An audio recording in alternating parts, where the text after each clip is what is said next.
What will the opening day lineup look like for OU softball in 2025? We'll find out officially in less than 100 days, but I have my best guess post-fall ball what the starting lineup is going to look like for the first game of the season. As always, if you agree, disagree, drop your thoughts in the comments. Who do you want to see at some of these positions? As I think we still have some position battles even exiting the fall. Before we get to what I think is going to happen this time around, how about a quick reminder of what I thought before the fall season started? I came out with my starting lineup pre-fall. Isabella Emerling as the starting catcher, Kirsten Deal as the starting pitcher, Sid Sanders at first, Tia Malloy at second, Ilana Agbayani at short, Nellie McEnroe Morenas at third, Maya Bland in left, Abby Dayton in center, Cassidy Pickering in right, and then, of course, Ella Parker as your DH designated player. Now, my thoughts on some of these have shifted quite a bit. Some are exactly what I thought they'd be, but now that we've gone throughout an entire fall, I've got a little bit different of a variation now of what I think is going to happen in 2025, so let's get to it. So here's my best guess at the opening day lineup for 2025, and let's start in the circle. We got to start with Sam Landry, right? She was clearly the most impressive pitcher, not the only impressive pitcher,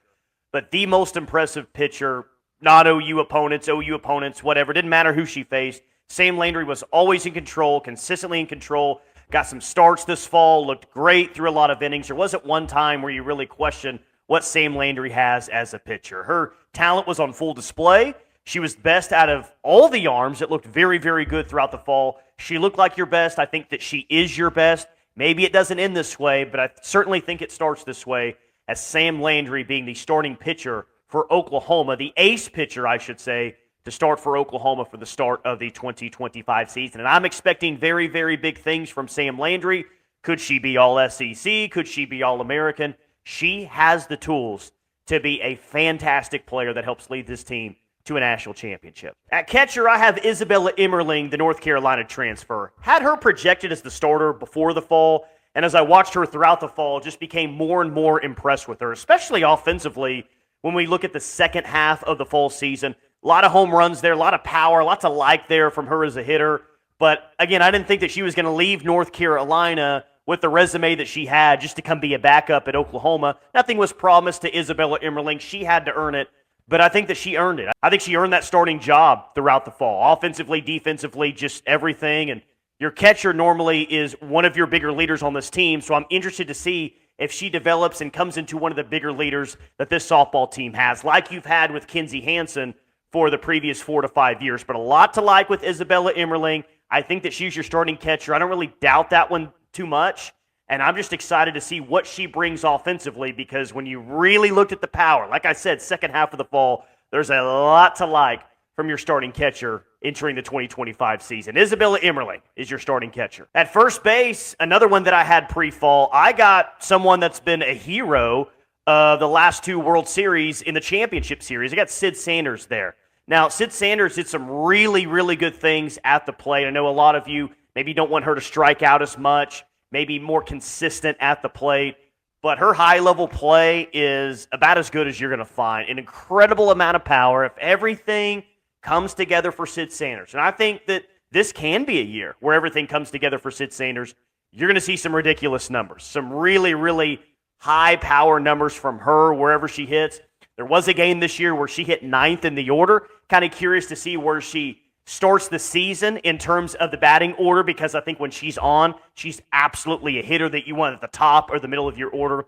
But I do think Sid Sanders is your opening day first baseman, hoping that this is her best season, because if this is her best season, or if she could just be what she is in crunch time in the championship series of the Women's College World Series, whatever, Sid Sanders has a chance to be a fantastic first baseman for Oklahoma this year. Second base, I had Tia Malloy before the fall, but Ilana Agbayani played a lot of second base the more and more we got into the fall. Starting shortstop at BYU last year, I still think that there's a chance that she can play some shortstop this year. She's very capable, but she said as much after the fall was over in interviews that I don't really care where I play. Short, second, heck, stick me behind at catcher, and I'm going to go out there and compete. You got to have Agbayani's bat in this lineup. I think she's going to be the leadoff hitter, maybe the best leadoff hitter in the SEC. I think she's fantastic, and I really like her at second base. I think she's very gifted defensively. I definitely thought that we might see her more at short before the fall, but if second base is where she's at this year, then she'll be one of the better second baseman in all of the SEC, and I truly believe that. Offensively, defensively, the speed, the athleticism, she really, really is the total package. Excited to see what Agbayani can bring to this team this year. She's your starter at second base. The starter at shortstop, and who wasn't impressed with Gabby Garcia and her glove this year? She was fantastic defensively. You can just tell that she's naturally just gifted on the defensive side. And she's good offensively as well. Offensively, her game will come around the more at-bats that she gets her freshman year. But if she only brings you excellent elite defense this year, then I think that you'll take it with as many offensive weapons as you're going to be able to surround her in the batting lineup. But Garcia, fantastic look throughout the fall, especially for a true freshman. I don't think that this is 100% lockdown given. Sid Barker also really looked good at short. Maybe Agbayani, like I mentioned earlier, still ends up being your starting shortstop. But Gabby Garcia has a chance to be really one of those special players in the program for the next several years. Whether that's at short, whether that's at second, whether that's anywhere else, Gabby Garcia defensively could be like a Grace Lyons type of player where she's remembered for her glove, has great moments with her bat, but remembered for how fantastic she is as a defensive player and a leader. I'm excited about the future of Gabby Garcia.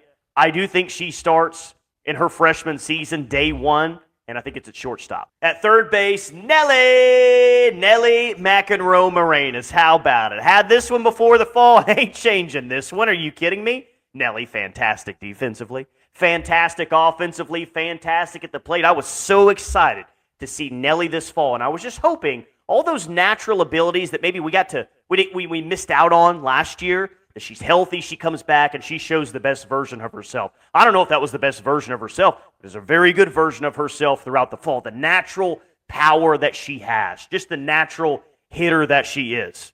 I love me some Nelly. She's your everyday third baseman. I don't question this one at all, and she could be a starter there for years to come. Nelly could be a player that you stick over there for the next 3 to 4 years and feel confident game in and game out that she's going to help you win a softball game. But Nelly's going to have some big moments this year, defensively, offensively. I can't wait to watch two over there at the hot corner. Nelly's your starting third baseman. At center field, I got Abigail Dayton. Abby Dayton, Pac-12 hitting champ, transfer from Utah. Thought that this would be the case before the fall. Had Abby Dayton in center field. And look, massive shoes to fill with Jada Coleman, right? That's still the case, even though Abby Dayton looked fantastic throughout the fall, both offensively and defensively. You had to have someone either through a recruiting class or in the transfer portal that you felt could be a star in center field. I think Abby Dayton's going to be a star this year in center field. And I don't even necessarily say that based on what I saw in the fall. I like what I saw in the fall, but when you got the Pac-12 hitting champ, the proof is already there. We've already seen Abby Dayton be a high-level softball player. So why would I all of a sudden think that that's going to be any different in an Oklahoma uniform? Yeah, she's going to face better competition in the SEC for sure, but Abby Dayton is ready for that. Abby Dayton is going to be an everyday center fielder for you. She's going to hit at the top of the order. So much to like from Abby Dayton. Can't wait to see her this year and the havoc that she wreaks in the SEC. I think you could be talking about Agbayani hitting 1, Dayton hitting 2, but she can slap.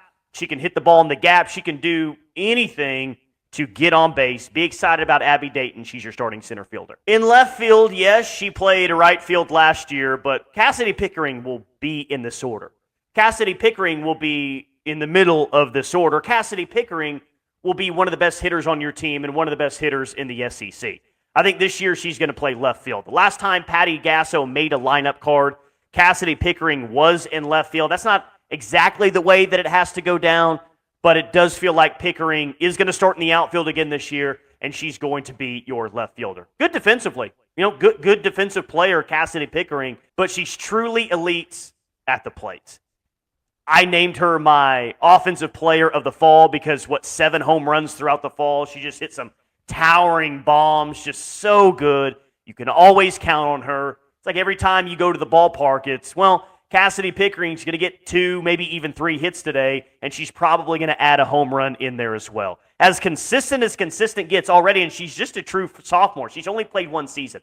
Very, very important, very, very big, very, very impressive that Cassidy Pickering, after a freshman season where she did so much, after winning that national championship, came out essentially with her hair on fire during this fall. And I'm sure Patty Gasso told her in the offseason, like, hey, now you're going to be looked at as one of those leaders. We're going to be counting on you now on a game-in, game-out basis. Cassidy Pickering looks like a player that you can count on a game-in, game-out basis. Like her, love her, could be an All-American this year. She will be at some point in her career. It could be as soon as this year. Cassidy Pickering, excellent. She's your starting left fielder. Starting in right field, and this is the one that I had the most difficult time with. I've got Tia Malloy as your starter in right field, and throughout the fall, she made some impressive plays in the outfield, which I really like. I think offensively, there's a lot to like as well. Wasn't able to play in every single fall game this year, but when Tia Malloy was out there was a reason that you saw her. I believe it was in the first lineup that Patty Gasso made, where Tia Malloy and Gabby Garcia were two freshmen who made the first ever lineup card throughout the fall when OU played at Texas A&M Commerce. A lot of competition here. I think Maya Bland could be your starter in right field with the speed and even the power that she showed this year. I think that there's some freshmen that could really push for that spot as well. This is a spot in right field where maybe I'm right. Maybe it's Tia Malloy game one, but that doesn't necessarily mean it's going to be Tia Malloy 2 weeks later or when conference season starts or when the postseason starts. And really, there's no guarantee that any of these players who might start game one are the starters when the postseason comes. That's especially true for Tia Malloy. Tia Malloy has all the talent to be a starter from game one and start every single game of her career. She has that type of potential. But it's going to be a real battle in right field because Maya Bland is really good.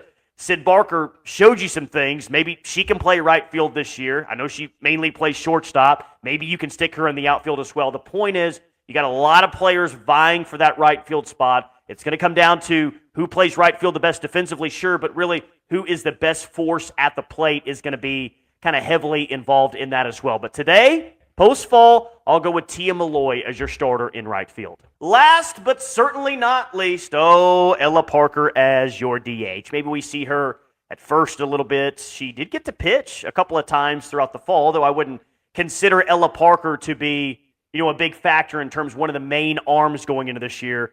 But I will consider her a factor in one of the best bats that this team has. Cassidy Pickering, Ella Parker, it's going to be a race this year to see who hits the most home runs. It's going to be a race this year to see who hits the most doubles, who hits the most triples. There's so much power between that duo. Ella Parker, fantastic. I said about Cassidy Pickering, don't be surprised if she's an All-American this year. Ella Parker, don't be surprised if she's an All-American this year as well. Just the gifted hitter.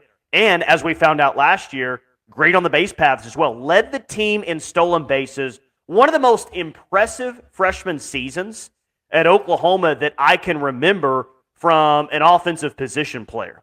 And the amount of time she came up clutch, stolen bases, hits, home runs, everything else. Ella Parker is going to be a very special player in this program. That surprises nobody when I say that, nobody whatsoever. You know she's going to be in the lineup. She's going to be one of the most important hitters in this lineup as well. And for opening day, I think that she starts as your DH. All right, guys, so where did I get it right? Where did I get it wrong? As always, drop your thoughts in the comments, but we're under 100 days. Under 100 days till we get to see this thing for the first time. Cannot wait till the start of the season. And as always, appreciate you guys for watching.